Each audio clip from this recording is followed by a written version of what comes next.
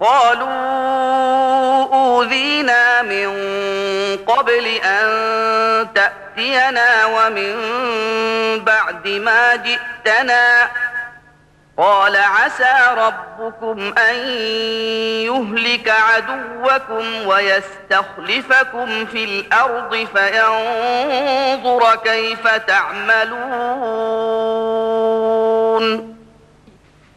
بنی اسرائیل نے کہا، تیرے آنے سے پہلے بھی ہم کو ایذائیں پہنچتی رہیں اور تیرے آنے کے بعد بھی۔ موسیٰ علیہ السلام نے کہا، خدا سے امید ہے کہ تمہارے دشمن کو ضرور ہلاک کرے گا اور تم کو زمین میں بادشاہ بنا دے گا، پھر تمہارے کاموں کو بھی دیکھے گا۔ اسفنکس ایک دیوزاد مجسمہ ہے جس کے سر آدمی کا اور تن شیر کا ہے۔ بڑے پتھر میں تراشی ہوئی یہ مورت گیزا میں پیرامڈوں کے قریب ہے۔ صدیوں سے ریت میں ڈسا پڑا ہوا یہ مجسمہ 1816 عیسوی میں دریافت ہوا۔ عربی میں اس کو ابو الحول کہتے ہیں۔ قدامت پرست لوگ اس کو دریائے نیل کے محافظ سمجھتے ہیں۔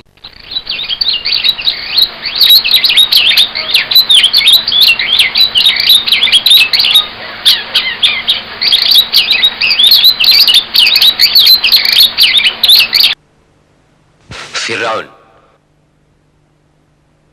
وہ چیزیں جو بادشاہان فرعون استعمال کرتے تھے آج مصر کے عجائب خانے میں محفوظ ہیں۔ زیورات، سونے کا پلنگ،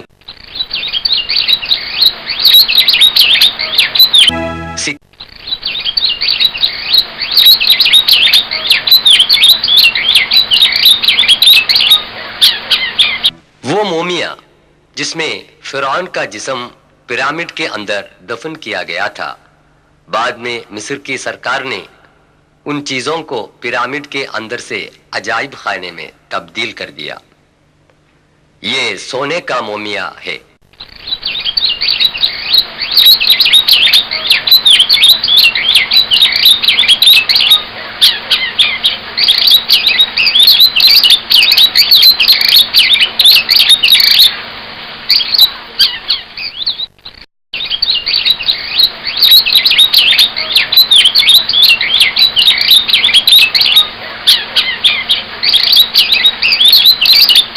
خدا تعالیٰ کے حکم کے مطابق موسیٰ علیہ السلام نے فیصلہ کیا کہ بنی اسرائیل کو فرعون کے ظلم و ستم سے بچائے۔ حضرت موسیٰ علیہ السلام اور حضرت ہارون علیہ السلام ہزاروں بنی اسرائیلیوں کو ساتھ لے کر چپکے سے راتوں رات مصر سے روپوش ہو گئے۔ یہ جان کر فرعون بھاری لشکر لے کر ان کو پکڑنے کے لیے نکلا۔ تاریخ سے پتہ چلتا ہے کہ بحر احمر کے شمالی طرف خلیج سوئز کے شمال میں دونوں پہنچ گئے۔ اس نازک موقع پر خدا تعالیٰ نے حکم دیا۔ سورہ 26 آیت 63۔ فأوحينا إلى موسى أن اضرب بعصاك البحر فانفلق فكان كل فرق كالطود العظيم۔ اپنی لکڑی اس دریا پر مار۔ یہ خلیج سوئز کا وہ حصہ ہے جو اس وقت پھٹ گیا تھا۔ دونوں طرف پانی ٹیلے کی طرح ہٹ کر رہا۔ سمندر میں ایک راستہ نکل آیا جو خشک اور سوکھا ہوا تھا، اور اس راستے سے بنی اسرائیل سینا کی طرف بچ نکلے۔ فرعون اور اس کے لشکر سمندر کے اس راستے سے بنی اسرائیل کے پیچھے پڑے۔ جب وہ لوگ سمندر کے بیچوں بیچ پہنچ گئے تو پانی کو حکم ہوا فوراً مل جائے۔ پانی کے طبقات مل گئے۔ فرعون اور اس کے لشکر سمندر میں ڈوب مرے۔ قرآن شریف نے یہ اعلان کیا ہے کہ فرعون کی لاش ایک عبرت آمیز نشان بن کر رہ جائے گا۔ سورہ 10 یونس آیت 92 میں خدا تعالیٰ فرماتا ہے، فَالْيَوْمَ نُنَجِّيكَ بِبَدَنِكَ لِتَكُونَ لِمَنْ خَلْفَكَ آيَةً وَإِنَّ كَثِيرًا مِّنَ النَّاسِ عَنْ آيَاتِنَا لَغَافِلُونَ۔ بس آج کے روز ہم تیرے جسم کو باہر پھینکیں گے تاکہ تو اپنے پچھلے لوگوں کے لیے نشان ہو، اور بہت سے لوگ ہماری نشانیوں سے غافل ہیں۔ قرآن کی تعلیم صحیح ثابت ہوئی۔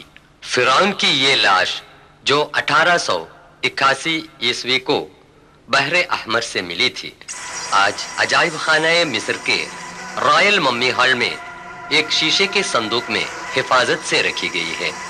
اس کی لمبائی 202 سینٹی میٹر ہے۔ فرعون کی لاش جو 1235 قبل مسیح میں سمندر میں ڈوبی پڑی تھی، 3116 سال سمندر میں پڑے رہنے کے باوجود بغیر سڑے گلے محفوظ رہے۔ یہ واقعہ اس کا ثبوت ہے کہ قرآن شریف ایک الہامی کتاب ہے۔ اسی عجائب خانے کے دیگر بادشاہان فرعون کی لاشیں ینبام کر کے حفاظت سے رکھی ہوئی ممیاں ہیں۔ یہ غور طلب ہے کہ رامسیس ثانی کے نام سے مشہور جس فرعون کا ذکر قرآن نے کیا ہے، اس کی لاش ممی نہیں ہے۔ بنی اسرائیل عیون موسیٰ میں، یہ سینا کے وہ عیون موسیٰ ہے جہاں اسرائیل کے لوگ فرعون سے بچ کر حضرت موسیٰ اور حضرت ہارون کی سرداری میں رہتے تھے۔ لفظ عیون موسیٰ کے معنی ہیں موسیٰ کا چشمہ۔ بنی اسرائیل 12 قبیلوں میں بٹ گئے تھے۔ ہر ایک قبیلے کو پانی پینے کے لیے الگ الگ جگہ مقرر تھی تاکہ وہ لوگ اس بات پر جھگڑا نہ کریں۔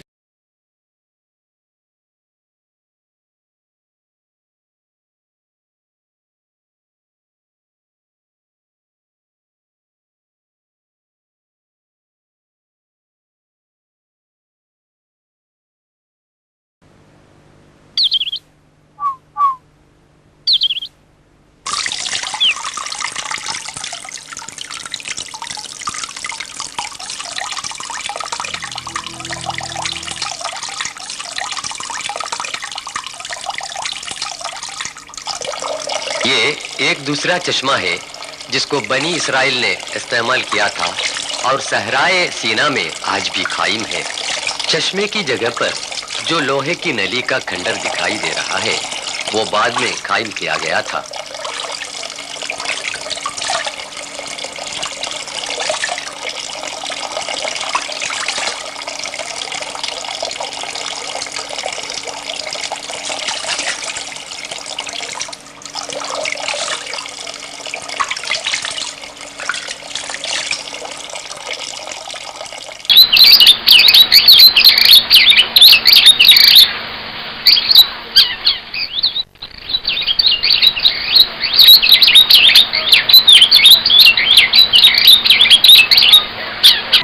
پانی پینے کی جگہیں جنہیں دیگر اسرائیل قبائل نے استعمال کی تھیں، جو سینا سے چند کلومیٹر کی دوری پر آج بھی قائم ہیں، ان میں سے ایک چشمہ جو سوکھ گیا ہے۔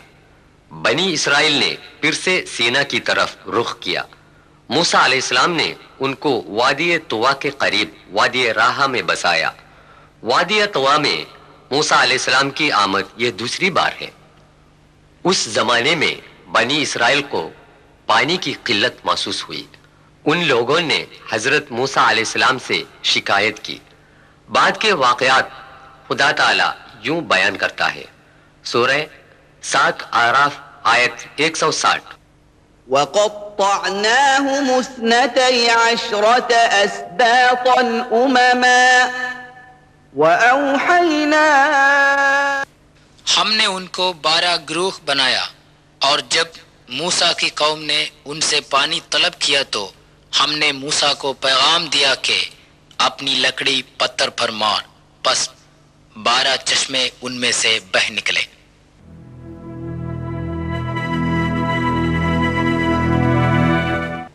Swiss canal university research centre کے عہدیدار اس کے متعلق بیان دیتا ہے۔ كده يسموه وادي ال40، اجتمعوا 40 ولي هنا في وادي ال40، بعدين عطشوا قالوا يا موسى احنا عطشنا. قال انا عليه الصلاه والسلام 40 يوم ميقات 40 يوم قال احنا لميقات ربي 40 يوم هم. ايوه قتلهم، وبعدين خبط لهم الصخره ب 12 عين، ضلوا 12 عين، قالوا انا عايزين نشرب يا موسى، خبط 12 عين وبعدين شربوا من وادی 40 کے نام سے مشہور اس وادی میں موسیٰ علیہ السلام نے اس پتھر پر مارا ہے۔ چشمے جو نکلے تھے اس کی نشانیاں آج بھی برقرار ہیں، بعد میں سوکھ گئے۔ یہ تقریباً وادی طوا سے 3 کلومیٹر فاصلے پر ہے۔ أن اضرب بعصاك الحجر فانبجست منه 12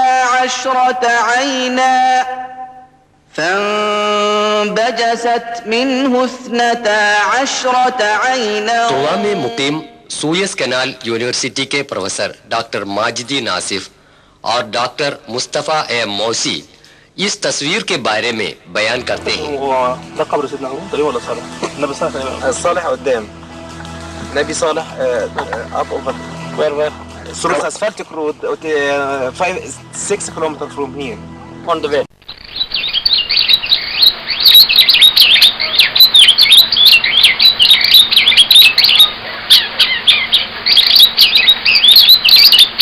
خدا تعالیٰ نے حکم دیا کہ سینا کے قریب بنی اسرائیل کو بسائے، اور سینا پہاڑ کے اوپر جس کی اونچائی 7359 قدم ہے 40 دن اللہ تعالیٰ کی عبادت میں بیٹھے رہیں۔ سورہ 7 اعراف آیت 142 میں اللہ تعالیٰ فرماتا ہے، وواعدنا موسى 30 ليلة وأتممناها ب10 فتم ميقات ربه 40 ليلة وقال موسى لأخيه هارون اخلفني في قومي وأصلح ولا تتبع سبيل المفسدين۔ ہم نے موسیٰ سے 30 یوم کا وعدہ کیا اور 10 روز بڑھائے تو وعدہ الہی پورا 40 روز کا ہوا، اور موسیٰ اپنے بھائی ہارون سے کہہ گیا تھا کہ میری قوم میں میری نیابت کر اور اصلاح کرتے رہیے اور مفسدوں کی راہ نہ چلیو۔ بائبل میں حریب کے نام سے مشہور اسی پہاڑ کے اوپر حضرت موسیٰ علیہ السلام عبادت میں مصروف رہے تھے کہ خدا تعالیٰ کی دیدار کا مطالبہ کیا۔ سورہ 7 آراف آیت 143۔ تو مجھے ہرگز نہ دیکھ سکے گا، لیکن تو پہاڑ کی طرف نظر رکھ، اگر وہ اپنی جگہ پر قائم رہا تو بھی مجھے دیکھ سکے گا۔ پس جب خدا نے پہاڑ پر ذرا سا جلوہ کیا تو اس کو ریزہ ریزہ کر دیا۔ وہ تباہ شدہ پہاڑ جو خدائے عز و جل کی محض ایک جھلک کی تاب نہ لا سکے، سینا کے قریب اسی وادی میں کہیں تھا۔ بنی اسرائیل کو راہ حق پر لانے کے واسطے خدا تعالی نے جو آسمانی کتاب تورات نازل کی تھی وہ اسی طور سینا پہاڑ میں تھا۔ عیسائیوں کا عقیدہ ہے اسی طور سینا میں موسیٰ علیہ السلام کو 10 فرمان الہی نازل ہوئے تھے۔ ان میں سے سب سے اہم حکم یوں پڑھ سکتے ہیں۔ قدیم بائبل باب 20 میں 2 سے 5 تک جملے: میں خدا جو تمہارا یہوہ ہوں، سوائے میرے اور کوئی دیوتا تمہارے لیے نہیں ہونا چاہیے۔ جنت، زمین کے اندر یا پانی کے اندر کی کسی چیز کا بت مت بنانا، ان کے آگے سر جھکانا اور ان کی پرستش کرنا منع ہے۔ پہاڑ کے سب سے اوپر یہ گرجا گھر جسٹینین بادشاہ کا بنایا ہوا ہے۔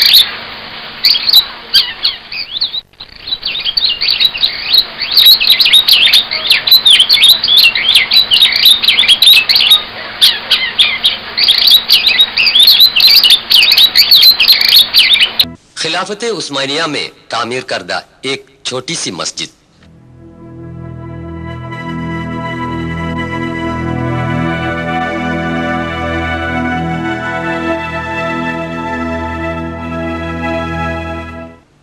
جب تک حضرت موسیٰ علیہ السلام سینا پہاڑ سے واپس نہ آئے تب تک بنی اسرائیل میں سے ایک گروہ سامری نام سے مشہور ایک سونار کے بنائے گئے سونے کے بچڑے کی پوجا کر کے خدا تعالیٰ کی ناراضگی کا شکار بن چکا تھا۔ یہ بھی اس وادی راہا کے دوران قیام میں ہے۔ Swiss canal university research centre کے محقق جناب کمال عودہ یہی بیان کرتے ہوئے: هم يقال أن هناك تجمع بني إسرائيل في هذه المنطقة وانتظروا سيدنا موسى حينما ذهب إلى ميقات ربه، والعجل الذي عبده بني إسرائيل مطبوع على الصخر بمواجهة وادي الراحة، مطبوع على الجبل في مواجهة وادي الراحة۔ آج کل یہ علاقہ سینٹ کیدرین گاؤں میں شامل ہے۔ یہ مصر کے پایہ تخت قاہرہ سے تقریباً 500 کلومیٹر دوری پر واقع ہے۔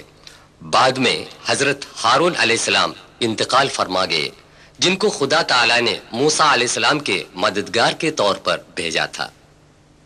جب اس وادی کی طرف جاتے ہیں تو کوہ کے اوپر جو عمارت دکھائی پڑتی ہے وہ حضرت ہارون علیہ السلام کے قبرستان پر عیسائیوں کی بنائی ہوئی ہے۔